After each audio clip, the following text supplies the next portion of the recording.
सभी देशवासियों को संजीव आर्या का सादर नमस्कार। सभी देशवासियों को मोनिका आर्य का भी सादर नमस्कार। जी, आज दिनांक 10 अप्रैल 2021 के दिन YouTube पर अपने साप्ताहिक कार्यक्रम साप्ताहिक राशिफल के अंतर्गत वीडियो के इस भाग में 11 अप्रैल से लेकर 17 अप्रैल तक मेष राशि से लेकर कन्या राशि तक के जातकों के राशिफल के बारे में हम आपको जानकारी देंगे श्री माननीय संजीव आर्य जी। धन्यवाद मोनिका जी। देखिए, जैसा कि आप जानते हैं, हमारे द्वारा बनाया गया राशिफल आपकी चंद्र कुंडली के आधार पर बनाया जाता है। चंद्र कुंडली अर्थात आपकी कुंडली में चंद्रमा जिस राशि में है, जिस राशि संख्या में है, वह आपकी चंद्र कुंडली कहलाती है। यदि आप लोगों के पास आपकी कुंडली नहीं है तो कोई बात नहीं, आप लोग अपने नाम के अनुसार, अपनी नाम की राशि के अनुसार हमारे बनाए गए इस राशिफल को देख सकते हैं और उससे लाभ उठा सकते हैं। हमारा ऐसा मानना है कि हमारे द्वारा बनाया गया यह राशिफल आपके जीवन पर कम से कम 50 से 60% तक सटीक बैठता है। गुरुजी, अब आप हमें इस हफ्ते के ग्रहों की क्या स्थिति रहेगी, अर्थात ग्रह गोचर कैसा रहेगा, इस पर प्रकाश डालकर बताइए। जी मोनिका जी, आपने सुंदर प्रश्न किया है। देखिए, इस हफ्ते अर्थात 11 अप्रैल से 17 अप्रैल के बीच ग्रहों की कुछ इस प्रकार अवस्था रहेगी। चंद्रमा इस हफ्ते मीन राशि में, मेष राशि में, वृषभ राशि में और सप्ताह के अंतिम दिन मिथुन राशि में संचार करेंगे। सूर्य ग्रह इस समय मीन राशि में संचार कर रहे हैं और 14 अप्रैल को वे अपनी उच्च राशि मेष राशि में संचार करेंगे। मंगल ग्रह इस समय वृषभ राशि में संचार कर रहे हैं और वो भी 14 अप्रैल को मिथुन राशि में संचार करेंगे। बुध ग्रह इस समय मीन राशि में संचार कर रहे हैं, वह भी 16 अप्रैल को मेष राशि में संचार करेंगे। गुरु ग्रह कुंभ राशि में संचार कर रहे हैं। शुक्र ग्रह मेष राशि में संचार कर रहे हैं। शनि ग्रह मकर राशि में संचार कर रहे हैं। राहु ग्रह वृषभ राशि और केतु ग्रह वृश्चिक राशि में संचार कर रहे हैं। देखिए, इस सप्ताह 3 ग्रहों का राशि परिवर्तन होने जा रहा है, अर्थात यह हफ्ता कुछ हलचल वाला रहेगा। इस हफ्ते कुछ विचित्र तरह की घटनाएं देखने को मिल सकती हैं। जैसे सूर्य ग्रह इस हफ्ते 14 अप्रैल को मेष राशि मंगल की राशि में जा रहे हैं। यह राशि उनकी उच्च राशि मानी जाती है। इसी प्रकार मंगल ग्रह भी वृषभ राशि से निकलकर मिथुन राशि में जा रहे हैं। मिथुन राशि बुध ग्रह की राशि मानी जाती है, जो मंगल की शत्रु राशि होती है। इसी प्रकार बुध ग्रह भी मीन राशि से निकलकर मेष राशि में जा रहे हैं, जो कि मंगल की राशि है, वह भी उसकी शत्रु राशि होती है। कुल मिलाकर सामान्य तौर पर इस राशि परिवर्तन होने से अगले 15 दिन से 20 दिन के बीच कुछ विचित्र घटनाएं देखने को मिल सकती हैं। जैसे इस 15-20 दिनों में सरकारें और मजबूत होंगी, उनके नियम और कानून और सख्त होंगे। इसी प्रकार आर्थिक मामलों में समाज में कुछ मतभेद देखने को मिल सकता है। अतः समाज में लोगों को सलाह दी जाती है कि वे आर्थिक मामलों में धैर्य से और बुद्धि के बल पे मामले को सुलझाएं। इसी प्रकार शुक्र ग्रह भी मेष राशि में जा रहे हैं। ऐसा होने से समाज में भोग और विलास की प्रवृत्ति बढ़ सकती है। शराब का सेवन और गलत आचरण भी बढ़ सकता है। अतः समाज को सलाह दी जाती है कि वे अपने आप को धैर्य और अंकुश में रखें। जी गुरुजी, अब आप हमें सर्वप्रथम राशि मेष राशि के बारे में प्रकाश डालकर बताइए। जी मोनिका जी, देखिए, अब हम राशिफल की चर्चा करते हैं और सर्वप्रथम राशि लेते हैं मेष राशि अर्थात एरिस। देखिए, चंद्रमा आपकी राशि से द्वादश भाव आपके लगन में, द्वितीय भाव में और सप्ताह के अंतिम दिन तृतीय भाव में संचरण करेंगे।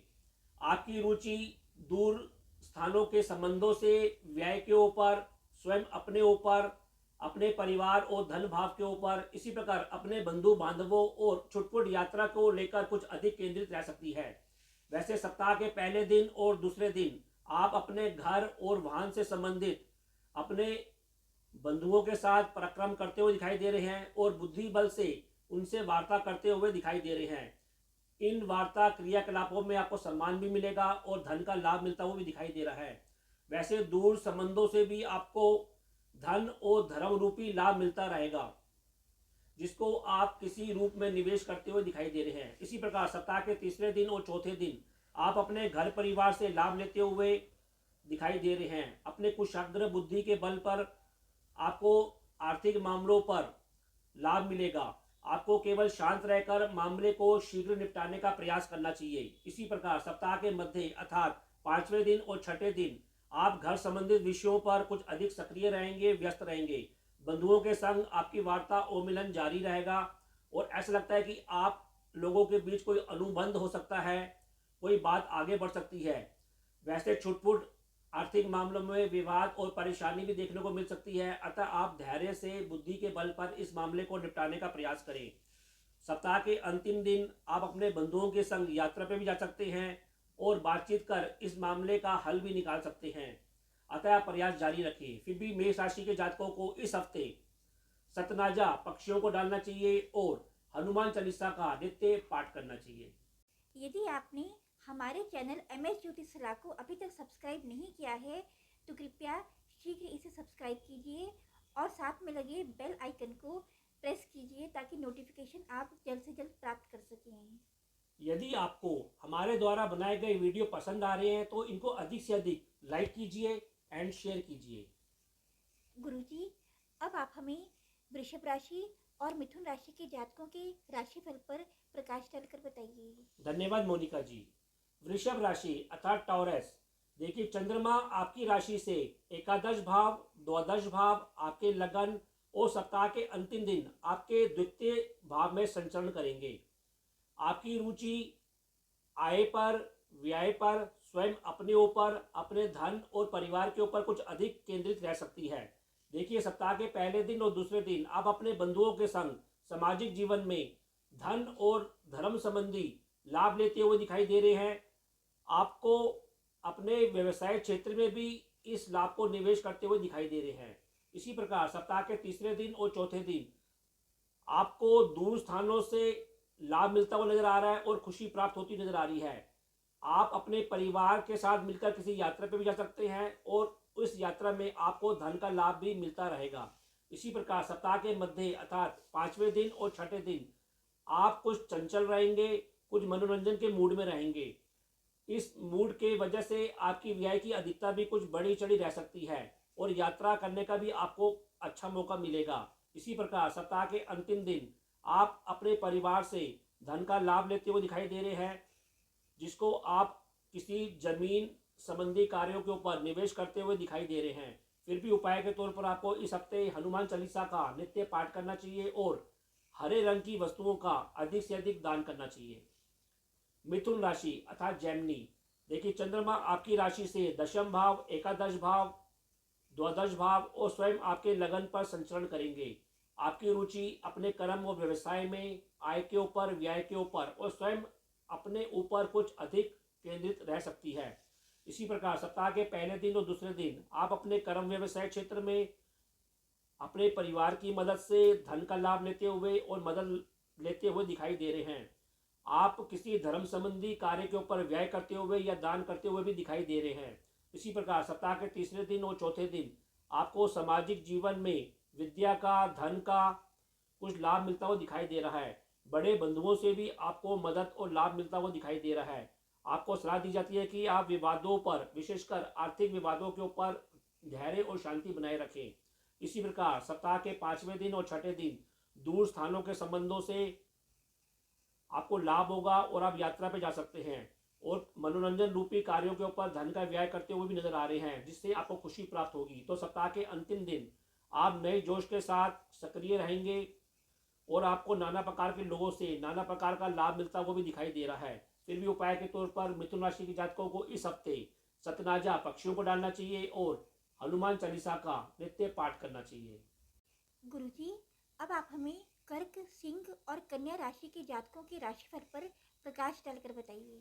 जी मोनिका जी, कर्क राशि अर्थात कैंसर, देखिए चंद्रमा आपकी राशि से नवम भाव, दशम भाव, एकादश भाव और सप्ताह के अंतिम दिन द्वादश भाव में संचरण करेंगे। आपकी रुचि यात्रा को लेकर, अपने कर्म व्यवसाय के ऊपर, आय को लेकर और व्यय के ऊपर कुछ अधिक रह सकती है। सप्ताह के पहले दिन और दूसरे दिन आप बुद्धि और शिक्षा संबंधी यात्रा कर सकते हैं। आपका झुकाव धर्म संबंधी कार्यों के ऊपर भी हो सकता है। इन यात्राओं में आपका पार्टनर के साथ आप इन कार्यों में व्यस्त हो सकते हैं। इसी प्रकार तीसरे दिन और चौथे दिन आप अपने कर्म व्यवसाय क्षेत्र में शानदार कार्य करते हुए दिखाई दे रहे हैं।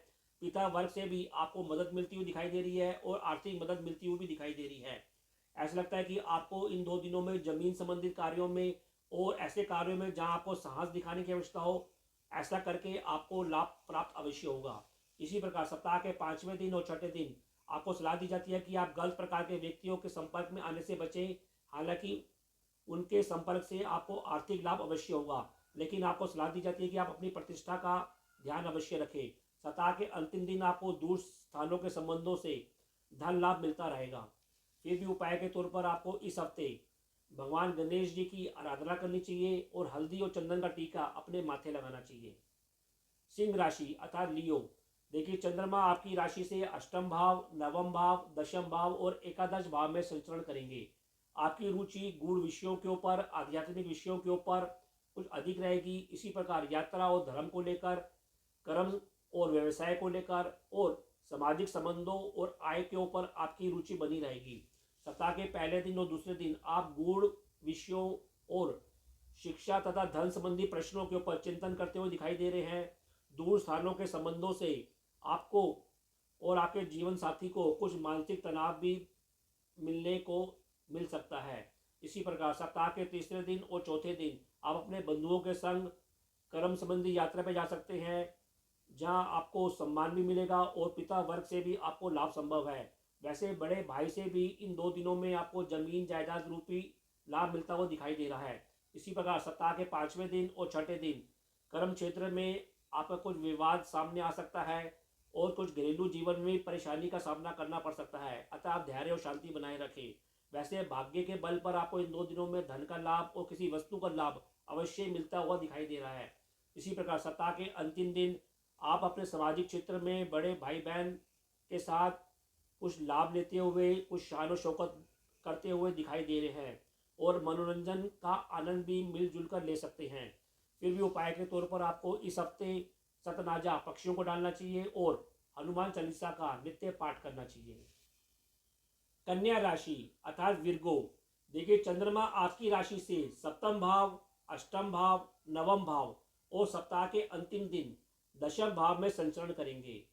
आपकी रुचि दैनिक रोजगार, दैनिक कार्यों के ऊपर, गूढ़ और आध्यात्मिक और शोध संबंधी कार्यों के ऊपर, धर्म संबंधी और यात्रा संबंधी कार्यों के ऊपर और अपने कर्म क्षेत्र पर कुछ अधिक केंद्रित रह सकती है।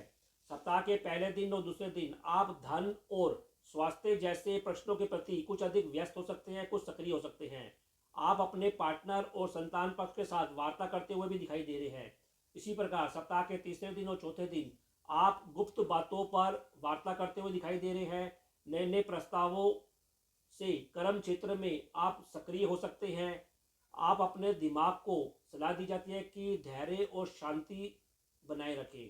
इसी प्रकार सप्ताह के 5वें दिन और छठे दिन आप धर्म संबंधी किसी यात्रा पर जा सकते हैं, जहां आपको मनोरंजन और धन का भी लाभ मिलता हुआ दिखाई दे रहा है। इसी प्रकार सप्ताह के अंतिम दिन आप अपने कर्म क्षेत्र में खूब व्यस्त रहेंगे, सक्रिय रहेंगे और धन संबंधी प्रश्नों को लेकर कुछ कार्य करेंगे जिसमें आपको सफलता अवश्य मिलेगी।